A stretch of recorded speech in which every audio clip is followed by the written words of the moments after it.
subscribe. Tariq Radio. Like and subscribe. All right, we are in the building, ladies and gentlemen. We are indeed in the building, and round of applause to you all. Welcome to the Tap In. We are tapping in, and you are tapping in, and we're going to tap in and chop up some great game. Ladies and gentlemen, glad to have you guys in here. I need you to first give me a retweet. If everybody can give me a retweet, that would be absolutely splendid. And before we start cooking, I see a lot of the regulars in here. Let me show them some real quick love.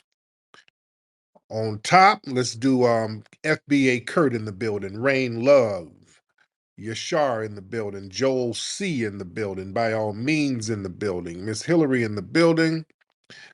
We got BTT, Just Me, Brute. We got Trey. We got Black Rose, the Black Vanguard, Kira in the building. We got G Money's Crack Pipe. We got the Black Receipt.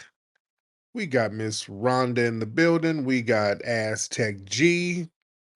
We got Highland.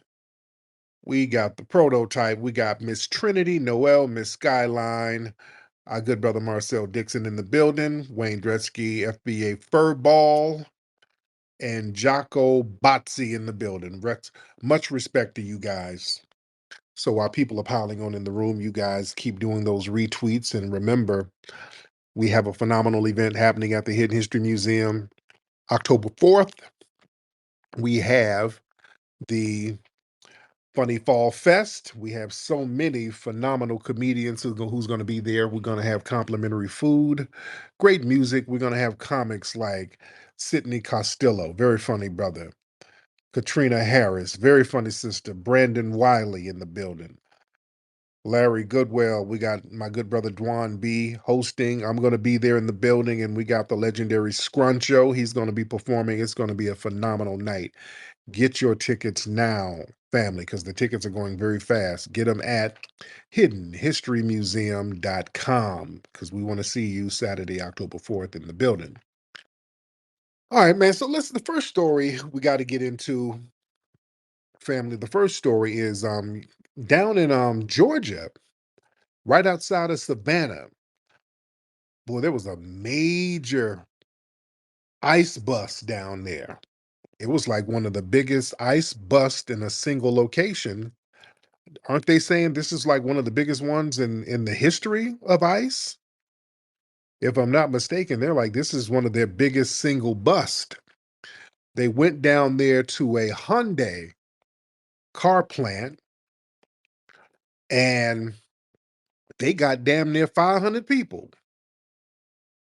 And they got a bunch of illegal immigrants who were South Korean nationals. Yeah, they got the Asians are getting some of that work now.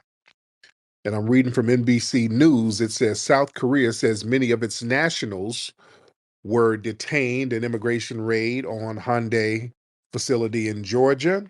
The South Korean government said Friday it has expressed regret to the U.S. Embassy over the raid at the plant that's under construction at one of the state's largest manufacturing facilities.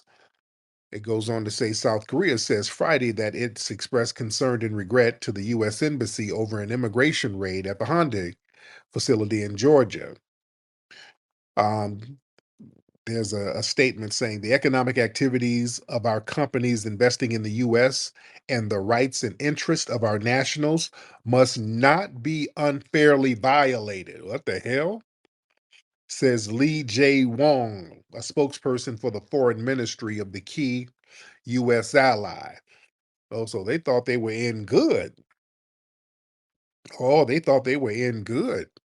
They were like, hey, why you, come on, you're supposed to detain the Mexicans, not us. Oh, no, no. Yeah, this is, everybody's getting a piece of the action, ladies and gentlemen. Everybody is getting a piece of the action. Now, they crying foul. If they're illegal, they're illegal. And, this works out for us You understand? Look, they had damn near 500 people working up there. Listen, this exposes the quiet infiltration of these jobs out here, man. Let's be real. This bust it shines a massive light on that quiet, often overlooked influx of foreign laborers, not just from Latin America. They just try to put it on the Latinos, but this Eastern Asian connection too. South Korea, you got industries where you crowd out the local labor force. Yeah, there's a lot of black folks out there who needed those jobs.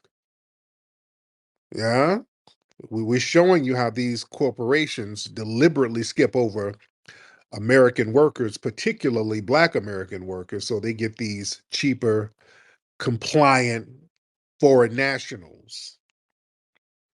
So this is good. See, this is exposing all of these little hidden job theft pipelines that directly harm poor and working class Americans, particularly foundational black Americans in the South, who's already marginalized in some of these construction hiring jobs.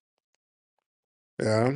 And now some people are saying that the folks who were busted were not directly working for Hyundai. They were working for a construction company that was building the Hyundai plant. So they got these little loopholes and janky connections, but it's all the point is it's these foreigners who are getting pipelined into these positions. You see, a lot of them jobs that could have went to the local people down there. It's like 475 jobs. Man, that could have helped the communities out there majorly. You know, that could have changed the lives of hundreds or even thousands of families out there in Georgia who are foundational Black American. Yeah. See, these are construction jobs. These jobs pay between 18, $35 an hour, depending on the skill. The basic labor jobs, there's no advanced skills required. So look, that's man, we start crunching numbers. That's $15 million in annual income for that community that just went out to foreigners. So this matters, man. So we got to start looking at this thing and seeing what they're doing and how these little janky job tactics they do harm the community. And then they sit here and point to the black community about how come you ain't working. That's why they ain't working. Because you're building these factories and these plants and these construction sites and then funneling in foreigners. Yeah. And that illegal labor, that weakens the wage floors for the black communities. These subcontractors, they hire these illegal foreign workers and they know that it suppresses the wages. And they know that it hurts the working class black people the most. Yeah. So yeah, and holding these foreign governments accountable for their role, that's good. See the South Korean government talking about they have concerns. So that's kind of an entitled mindset. Like, yeah, hey, you supposed to let us send illegals over. Boy, for them to even put that out, like, no, no, you're not going to have illegal Americans over there working in South Korea. You'd be like, hell no, you'd be whooping them with a bamboo stick if they tried that. What was that country? Y'all remember that one country over there in Asia? This white boy did something and they whooped his ass with a bamboo stick. Y'all remember that? What country was that? It was somewhere over there in Asia, and the punishment was they gonna whoop his ass with a bamboo stick.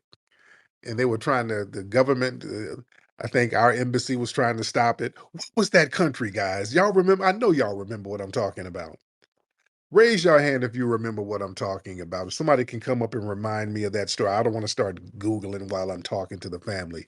Anybody remember that story where the white boy did some, let's get no cap. No cap might know. I forgot what country it was, but I remember the punishment was he's going to get that ass toe up with a bamboo stick. He was going to get caned. He was going to get a caning. It was going to be some kind of bamboo cane. No cap. What's up, brother? Hey, what's going on with it, Flex? I'm good, man. You remember that story? Yeah, white boy got his ass whooped in Singapore. Oh, there it was. Yes, it was Yes, Singapore. sir. What did he do? I think he was like tagging or something. Yeah, Either he that. spray painted. He did some vandalism or something, right? Yeah, he was like spray painting and or got caught with some weed or something. I think he was spray painting. Yeah, it was something. But yeah, they said, "Hey, we're gonna tear that ass up with this cane," Got and him. and they ended up lighting him up. But thank you, brother. Thank you. So shot. Yeah. Um, but yeah, like I said, you can't go over there doing all that bullshit. That's the point. Them Asian countries, they don't, man. You can't go over there with that bullshit. Yeah, so I don't know why South Korea is complaining when they know they don't play like that over there in them Asian countries. When I went over there to Bali, they were like, "Yeah, you bring at the airport." They were like, "Yeah, um, drugs. You bring drugs over here. That's a what did they say, Lexi? When we went to Bali, do you remember those signs at the airport about drug trafficking? What did it say? Either you're gonna get life in prison or death penalty. What did it say? It was real strict. It was like, yeah, nigga, you bring a brick over here, nigga, you're gonna go to jail for life. It was it was real serious. I'm like, damn. So don't ever trap over there. Um, but yeah, these foreign governments, they got to start being held accountable. That whole little underground network has to be held accountable. And this whole thing it spotlights the whole racial disparity in corporate hiring. People sit up here and talk about what we shouldn't do and what we don't work, we don't do this, and this is a major expose. And what I don't want to see, because I'm starting to see some of the Asian activists start to cry racism. So listen, I don't want folks coming over. Don't let people come over here to us, to the black community, and start talking about, hey, oh God, look at this. Look at how us minorities are being targeted. Oh, no, no, no. Mm-mm. Oh, let's not start that. Don't do that. Don't do the whole, hey, look at how they're doing us. Oh, we need to stick together. Oh, look how this racism. Oh, I understand racism now. See, that's what the Latinos were doing.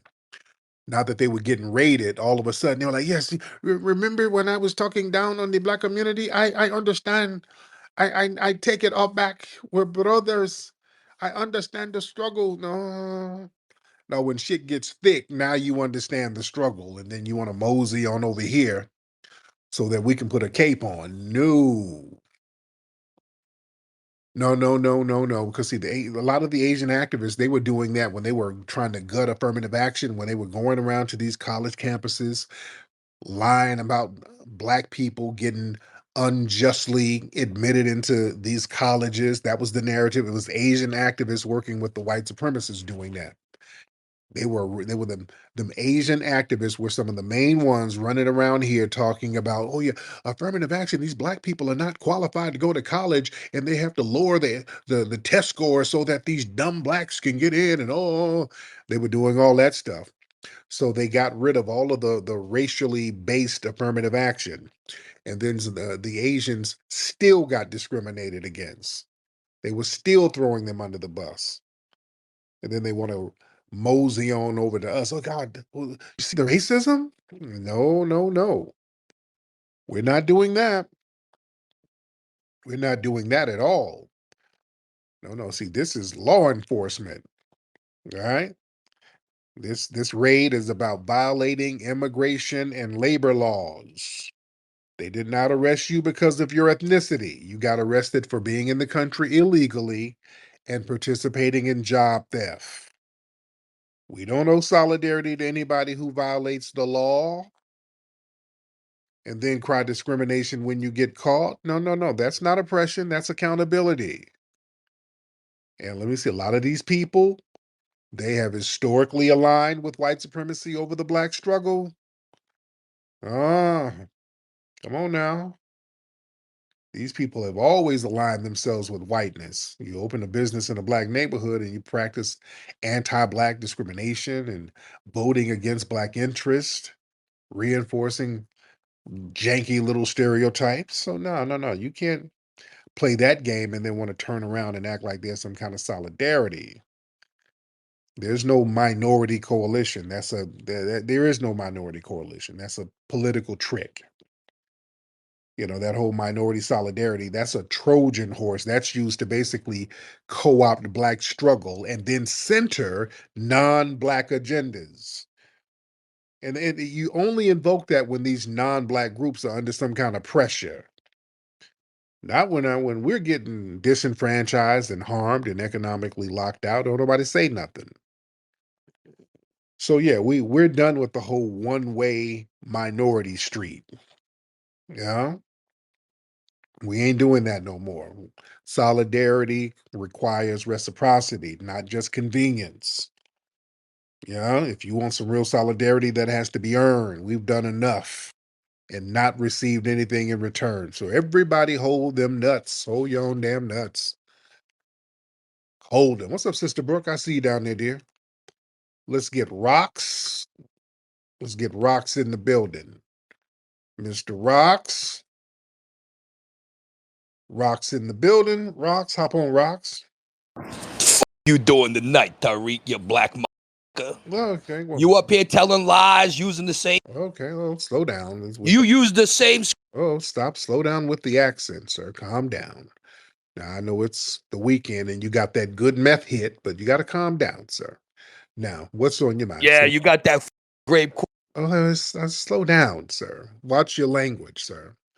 Your mouth is not on your aunt's titty, so you got to not have a dirty little mouth, sir. Let's watch Hey, it. Tariq, stop acting white. Okay, calm down. Calm down. I do not have headlights. You so uncle. I don't have headlights. Calm down, sir. You're not going to do that. Now, what's on your mind? Calm down and talk like you got some sense. Come down off your meth high. What's on your mind? Come on, Rocks, because you've been smoking. Tariq, you and Uncle Tom, nigga. You. Yeah. Okay, yeah. Your material is corny. Now, Your material's the same shit. Let's have a real conversation, little Mayo man. Calm down. And you don't sound like a real white man. You sound like a Middle Eastern trying to be Anglo. Is that what you are, Rocks? Rocks, are you? Hey, play with your mute button. Are you a Middle Easterner? You sound very hairy, sir. All right, you sound very hairy and musty. Are you a Middle Easterner trying to pretend to be an Anglo? Because that's a fake accent. You're trying to have an Nigga, Italian. shut the fuck up. You're trying to have an Italian accent, and you're not Italian, sir. Now, go ahead, Rocks. What's on your mind? Crack Rocks, go ahead. Oh, I think Crack Rock. Oh, he is Middle Eastern. He just blew some shit up. Okay. Hey, Crack Rocks, you can't do that now. You can't do suicide bombs while we're on the phone. We don't want to be accessories to your terrorism. Okay, Rocks, anything? Oh.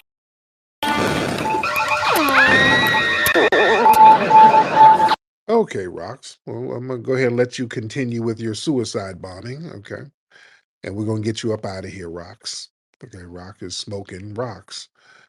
Okay, he's a Middle Easterner trying to sound Anglo with that fake Italian accent. That's another thing. A lot of those Middle Easterners, they try to pretend to be Italian. A lot of them are ashamed of that Negro bloodline that they got, so they try to front like they're Italian. So he took on a fake John Travolta ass accent. Dude, you Middle Eastern as hell. You got on a damn burqa. Let's get Angero Bag in the building. Angero, what's up, Angero? Mr. Angero. All right, Mr. Angero ain't saying. There he is. What's up, man? Can you hear me? I can hear you. What's up, Angero? Yo, man, you're pure comedy, man. That shit's funny as hell. How you But doing? yo, I'm doing all right, man. How you doing? I'm good. Where you from, Angero? I mean, you can kind of tell from the name. You're Latino. I know that. That ain't true, man. Do I sound Latino? What the hell? Angero's not Latino. I thought it was Latino. Nah, man. You know what it is. It's not. I'm East African, but obviously, Okay, yeah, so Ethiopian. pretty close. Very close. Somalia. It's a small country in East Africa.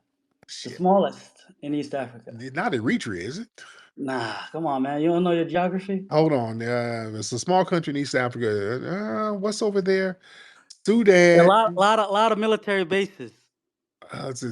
not Sudan. Which one is? Come on, man. Hey, you all know geography? I do. I'm trying to see a small All right, so the smallest country in East Africa. is what? If it ain't Djibouti, it's I don't know. I don't know. Djibouti. It's Djibouti. God I damn. didn't know. Shit, I don't know. I mean, the foreheads all look. The I'm gonna have to foreheads all teach look you the same. geography. It's a big blur of foreheads. But shout out to the Djibouti people. Much respect. So, what's on your Uh, mind? What's on your mind, Jero? um, you make great points here, but I just want to kind of add my 2 cents in it. Um, for one, I don't. I think this is in the millions on some real shit. I mean, we don't know what the hell came in during Biden era.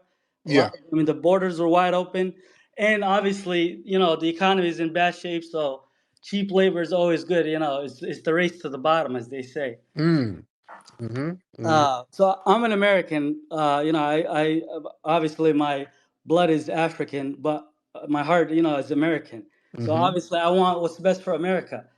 But the situation is there's also a geopolitical aspect to this. There was a scenario in South Korea where the president wanted to take like total control or some shit, and that could be influenced by intelligent agencies and things of that nature. And it failed. It looked like it was a failed operation. The cat got bagged and was thrown in. So and there's a whole. So anyway, there's shifting alliances that are taking place, in my opinion.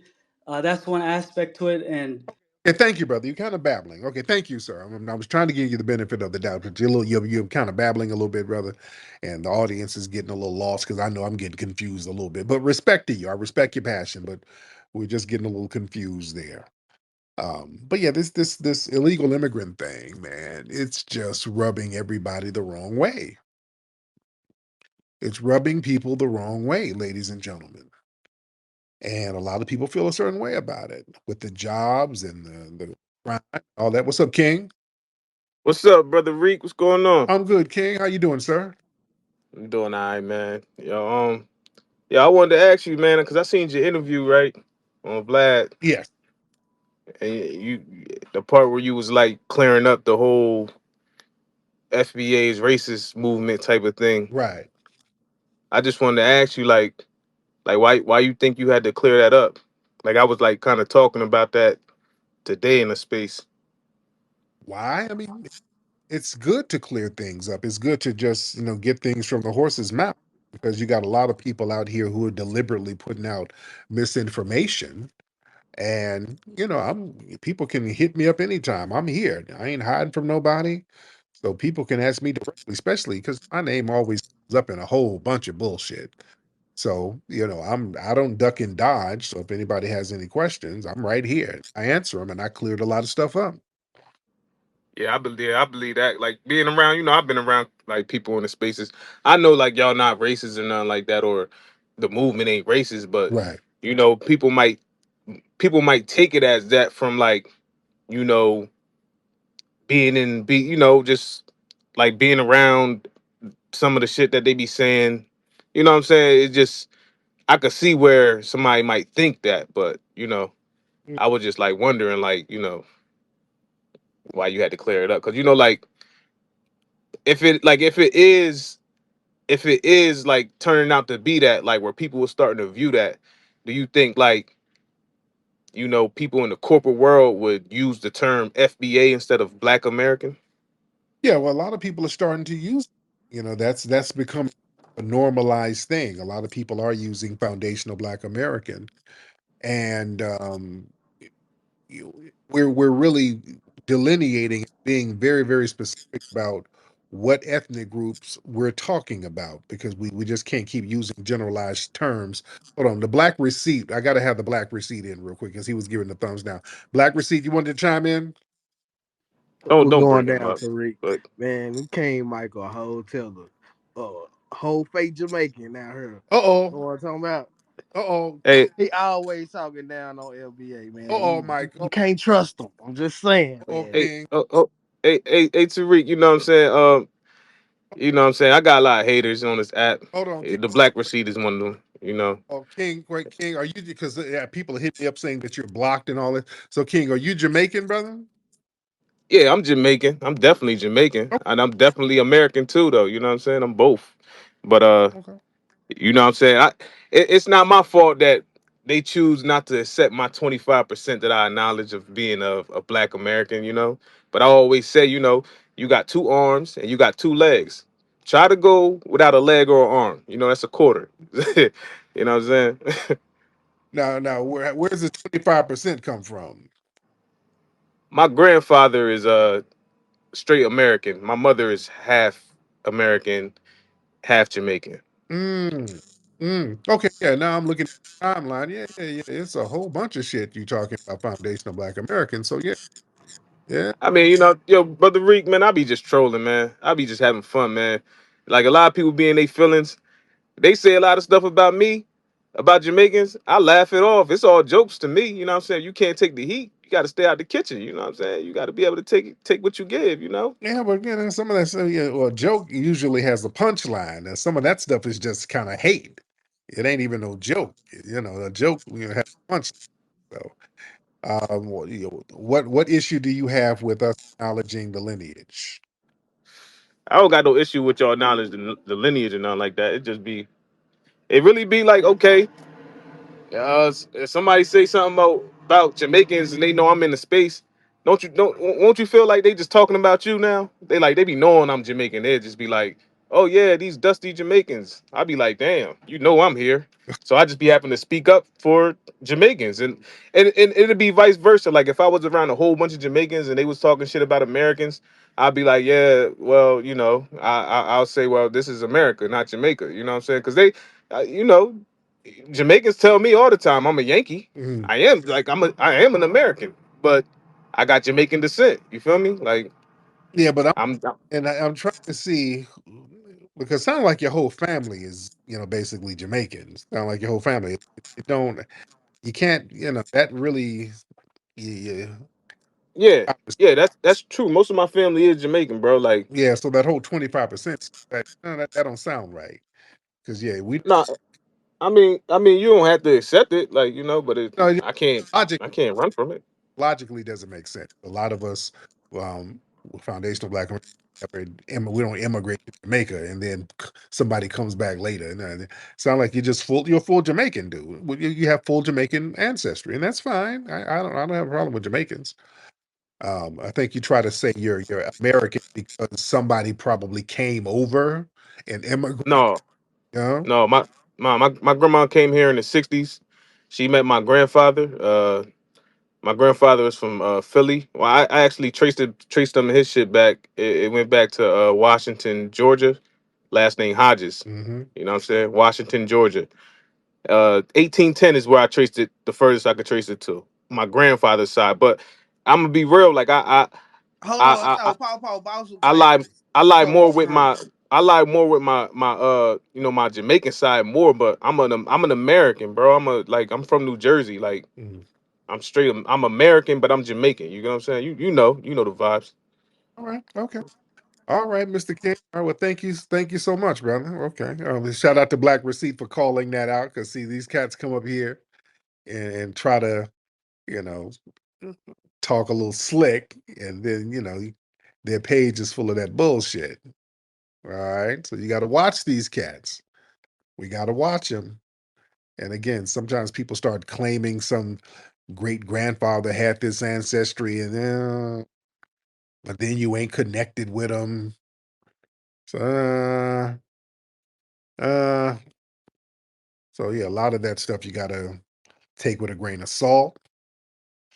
Let's get Mamando. Yeah, and another thing, if you got some foundational Black American ancestry, yeah, why are you dissing foundational Black Americans? Why are you dissing your ancestors on your timeline? So that's weird. So most likely a lot of folks are just saying shit. Hey family, you all need to come down to the Hidden History Museum on Saturday, October 4th, 2025 for the Funny Fall Fest Comedy Mixer. It's hosted by Tariq Nasheed and Dwan B, and there are going to be some of the funniest comics in the game performing that night. This is the place to be. I've got a full evening lined up just for you, starting with a complimentary dinner, pop music, followed by a night of non-stop laughter. It's going to be popping for real. You don't want to miss this night of food, fun, and comedy at the Hidden History Museum. Get your tickets now at hiddenhistorymuseum.com. See you there.